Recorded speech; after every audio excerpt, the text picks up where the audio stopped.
آنکھیں ونڈوز ہیں ہمارے دماغ کے لیے، انر باڈی کے لیے. سورج کی روشنی، نیچرل روشنی آنکھوں کے ذریعے جسم کے اندر تک جاتی ہے. اس کے اندر روشنی جانے کا اور کوئی ذریعہ نہیں ہے، نہ ہمارے گلے سے جا سکتی ہے، نہ ہمارے کانوں سے، نہ ناک سے. وہ آنکھوں سے جاتی، کیونکہ آنکھوں پر ایک طرح سے شیشے لگے ہوئے ہیں، ونڈوز ہے نا. اور اگر ہم مسلسل ڈارکنیس میں رہتے ہیں تو یہ ہمارے لیے نقصان دہ ہوتا ہے، ہماری صحت کے لیے بھی نقصان دہ ہے. اور بہت سے جو ذہنی امراض ہیں اس سے پیدا ہو جاتے ہیں، ڈپریشن کا مرض پیدا ہو جاتا ہے، اور پھر بہت سی امبیلنسز ہو جاتے ہیں جسم کے اندر. تو جسمانی صحت کے لیے ضروری ہے کہ ہم ڈے لائٹ کو انر باڈی تک لے کر جائیں تھرو اوور آئیز. قرآن مجید میں آنکھوں کا ذکر کئی بار کیا گیا ہے، اور اگر کسی کی آنکھیں اللہ تعالیٰ لے لے تو اس کے بدلے میں جنت. تو آپ کی جنت آپ کی آنکھوں میں ہے. دنیا جنت نظر آتی ہے مختلف رنگوں کی وجہ سے، تو جس شخص کو یہاں محروم کر دیا گیا اس کا بدلہ جنت لکھ لیا گیا. تو ان آنکھوں کی قدر کرنی چاہیے. نبی صلی اللہ علیہ وسلم نے فرمایا وَإِنَّ لِعَيْنِكَ عَلَيْكَ حَقًّا، اور تمہاری آنکھوں کا بھی تم پر حق ہے. جاگنے سے، بھوکا رہنے سے بھی آنکھوں پر اثر پڑتا ہے. مختلف کام جو ہم کرتے ہیں چاہے ان میں آنکھ براہ راست انوالو نہ بھی ہو تو بھی وہ اپنا حصہ لے لیتی ہے تھکاوٹ میں سے. اسی لیے ہماری جسمانی، ذہنی، روحانی تھکاوٹ جو ہے وہ کہاں سے نظر آتی؟ آنکھوں سے. ذہانت بھی آنکھوں سے نظر آتی، کہ اگر آپ کسی کو دیکھنا چاہیں کہ اس شخص کی ذہانت کتنی ہے تو وہ اس کی آنکھوں سے آپ اندازہ کر سکتے ہیں. پیمانہ ہے ایک یا معیار. آنکھوں کی حفاظت کے لیے سرما کا استعمال.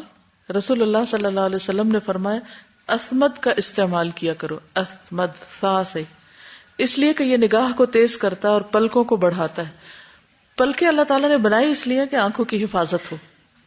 سو کر اٹھتے ہی آنکھوں کو مل کر صاف کرنا. رسول اللہ صلی اللہ علیہ وسلم بیدار ہوئے، بیٹھے اور اپنے ہاتھوں سے اپنی نیند کو دور کرنے کے لیے آنکھیں اور چہرہ ملنے لگے. یعنی نیند کے اثرات دور کرنے کے لیے آنکھوں کو ملنا چاہیے. لیکن عموماً ہم آنکھیں کہاں سے ملتے ہیں؟ سامنے والے حصوں سے. تو اس کی بجائے جیسے بچے ملتے ہیں نا، وہ بالکل نیچرل وے ہوتا ہے. تو آنکھیں اس طرح ملنی چاہیے. آنکھوں کی حفاظت نہ صرف یہ کہ جسمانی طور پر بلکہ ان کے کام یا ان کے فنکشن کے اعتبار سے بھی، کہ حرام چیزوں کو نہ دیکھا جائے.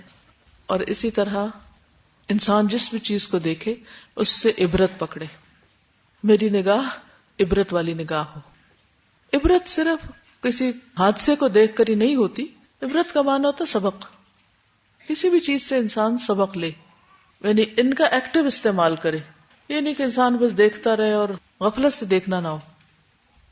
جسمانی طور پر آنکھوں کی حفاظت کے لیے اور کیا کر سکتے ہیں آپ؟ وضو کرتے وقت خاص طور پر آنکھوں پہ پانی ڈالا جائے. بعض لوگ گلاب کا عرق بھی ڈالتے ہیں. آنکھوں کی ایکسرسائز بھی بتائی جاتی ہے. بعض لوگوں کے آنکھوں کے پٹھے کمزور ہو جاتے ہیں جس کی وجہ سے نگاہ کمزور ہونے لگتی اور بڑھتی چلی جاتی.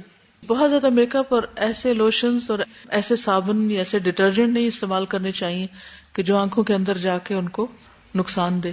بعض شیمپو جو ہوتے ہیں وہ آنکھوں کے لیے اچھے نہیں ہوتے. کوئی بھی کام جو قریب سے آپ کر رہے ہیں، چاہے آپ کسی لیبارٹری میں کام کر رہے ہیں یا آپ کمپیوٹر پہ ہیں یا آپ بک ریڈنگ بہت کرتے ہیں، کوئی بھی کام جو آنکھوں کا ہوتا ہے یعنی قریب سے کر کے، اس کے لیے پھر آپ تھوڑی دیر کے بعد دور دیکھیں تو اس سے بیلنس ہو جائے گا. نیند اور ڈائٹ کا خیال رکھیں تاکہ آنکھوں کے گرد ہلکے نہ پڑے. لینزز کا کنٹینیوس استعمال نہیں کرنا چاہیے. اس سے کیا ہوتا ہے؟ آنکھوں کو ہوا ہی نہیں لگتی. ان نیچرل چیز ہے نا. سبزہ دیکھنا چاہیے، بہتا پانی دیکھنا چاہیے. بعض فوڈز جو ہیں وہ خصوصاً اگر کچھ لوگوں کی نگاہیں کمزور ہیں تو جیسے کیرٹس، بادام، سونف اور گرین ویجیٹیبل جو ہیں یہ آنکھوں کے لیے فائدہ مند ہوتی ہیں.